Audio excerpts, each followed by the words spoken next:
हिंदू धर्म में पितृपक्ष को अत्यंत पावन काल माना गया है। इसे श्राद्ध पक्ष के रूप में भी जाना जाता है, जिसमें पूर्वजों की आत्मा की शांति के लिए श्राद्ध और तर्पण जैसे धार्मिक कार्य किए जाते हैं। हिंदू धर्म में पितृपक्ष का खास महत्व होता है। इसे श्राद्ध पक्ष भी कहा जाता है। हिंदू पंचांग के अनुसार हर साल भाद्रपद मास की पूर्णिमा से लेकर आश्विन मास की अमावस्या तक यह पक्ष चलता है। यह समय पूर्वजों की आत्मा की शांति के लिए समर्पित माना जाता है। धार्मिक मान्यता है कि इस दौरान पिंडदान, तर्पण और श्राद्ध करने से पितर प्रसन्न होते हैं और हमें उनका आशीर्वाद प्राप्त होता है। लोक में मान्यता है कि जो पितरों का श्राद्ध पूरी श्रद्धा और विधिपूर्वक करते हैं, उनके जीवन में सुख समृद्धि बनी रहती है। ऐसे में आइए जानते हैं पितृपक्ष की शुरुआत कब से हो रही है। पंचांग के अनुसार पितृपक्ष शुक्ल पूर्णिमा से शुरू होता है और आश्विन मास की अमावस्या तक चलता है। इसे महालय अमावस्या भी कहा जाता है। इस साल श्राद्ध पक्ष 7 सितंबर 2025 से शुरू हो रहा है और 21 सितंबर को श्राद्ध पक्ष समाप्त होगा। पूर्णिमा श्राद्ध 07 सितंबर 2025 रविवार। प्रतिपदा श्राद्ध 08 सितंबर 2025 सोमवार। द्वितीया श्राद्ध 09 सितंबर 2025 मंगलवार। तृतीया श्राद्ध 10 सितंबर 2025 बुधवार। चतुर्थी श्राद्ध 10 सितंबर 2025 बुधवार। पंचमी श्राद्ध 11 सितंबर 2025 बृहस्पतिवार। महाभरणी 11 सितंबर 2025 बृहस्पतिवार। षष्ठी श्राद्ध 12 सितंबर 2025 शुक्रवार। सप्तमी श्राद्ध 13 सितंबर 2025 शनिवार। अष्टमी श्राद्ध 14 सितंबर 2025 रविवार। नवमी श्राद्ध 15 सितंबर 2025 सोमवार। दशमी श्राद्ध 16 सितंबर 2025 मंगलवार। एकादशी श्राद्ध 17 सितंबर 2025 बुधवार। द्वादशी श्राद्ध 18 सितंबर 2025 बृहस्पतिवार। त्रयोदशी श्राद्ध 19 सितंबर 2025 शुक्रवार। मघा श्राद्ध 19 सितंबर 2025 शुक्रवार।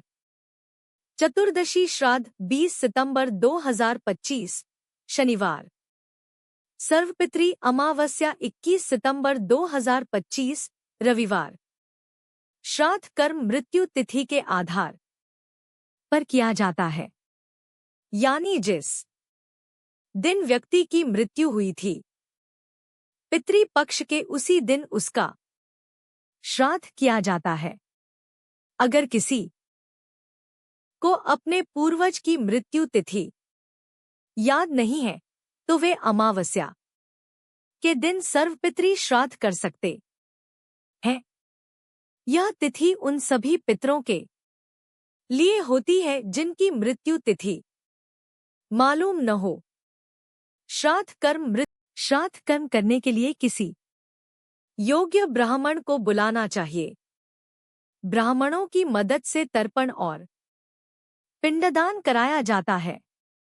इस दौरान पूरी श्रद्धा से ब्राह्मणों को भोजन कराना और दक्षिणा देना चाहिए।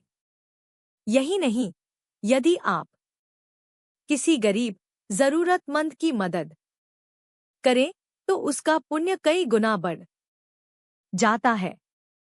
श्राद्ध में गाय, कुत्ते और कौवे के लिए भोजन निकालना बहुत जरूरी माना जाता है। इन्हें भोजन देने के बाद अपने पितरों का स्मरण करते हुए उनसे श्राद्ध ग्रहण करने की प्रार्थना करें। किस समय करें श्राद्ध पूजा? धार्मिक शास्त्रों में श्राद्ध पूजा का सबसे अच्छा समय दोपहर को बताया गया है।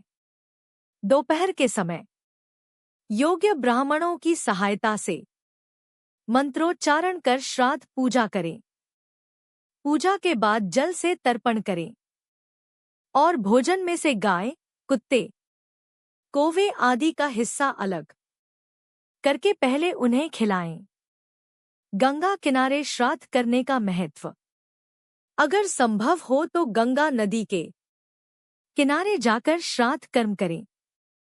कहा जाता है कि गंगा तट पर किया गया श्राद्ध सबसे अधिक फलदायी होता है। अगर ऐसा न कर पाएं तो घर पर भी विधिपूर्वक श्राद्ध कर सकते हैं। इस बात का खास ध्यान रखें कि जिस दिन श्राद्ध करें उस दिन ब्राह्मण भोज जरूर कराएं और उन्हें दान दक्षिणा दें। श्राद्ध पूजा में जरूरी सामग्री।